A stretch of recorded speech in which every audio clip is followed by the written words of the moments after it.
আসসালামু আলাইকুম এভরিওয়ান, কেমন আছেন আপনারা? আল্লাহর অশেষ রহমতে অবশ্যই ভালো আছেন, আমিও ভালো আছি। আর আজকে আমি আপনাদের জন্য একটি নতুন রেসিপি করতেছি, সেটা হলো বাইং মাছ। কে কে খেয়েছেন? আর সেই বাইং মাছ অবশ্য নারকেলের দুধ দিয়ে রান্না করা যে কতটা স্বাদ, যারা খান তারাই জানেন এটার স্বাদ কত। আমি অনেকগুলো বাইং মাছ এনে এগুলোকে ভালো করে পরিষ্কার করে এবং শিলপাটায় আমি এগুলোকে ছেঁচে নিয়েছি। আর বাইং মাছটা অবশ্য একটু আদা ছেঁচা করতে হবে।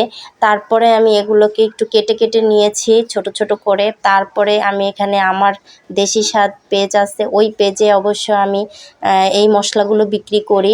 আর এই মশলাগুলো দিয়ে অবশ্য আমি রান্না করতেছি। দিয়ে দিলাম হলুদ, মরিচ এবং স্বাদ মতন লবণ, আর দিয়েছি তেজপাতা।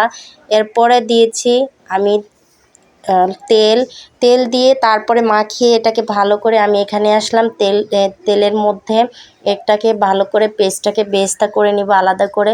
বেরেস্তা হয়ে গেছে, আমি দিয়ে দিলাম মাছগুলো। আর মাছগুলো দেওয়ার পরে বারবার আমি এটাকে কষানোর জন্য সুন্দর করে উল্টিয়ে পাল্টিয়ে বারবার কষাচ্ছি। এটাকে একটু কষানো লাগে, কারণ বাইং মাছ একটু আলাদা গন্ধ আসে, এই জন্য অবশ্যই এটাকে ভালো করে কষিয়ে নিতে হয়। এর মধ্যে দিয়ে দিয়েছিলাম বাটা দুধের রসটা। আর এখানে আমার মাছটা মাশাআল্লাহ কমপ্লিট হয়ে গেছে রান্নাটা। আমি কিছু কাঁচামরিচ অবশ্যই এখানে দিয়েছি। আর এই দেখেন, আমি খাওয়ার জন্য এখানে পরিবেশনে এসে পড়ে।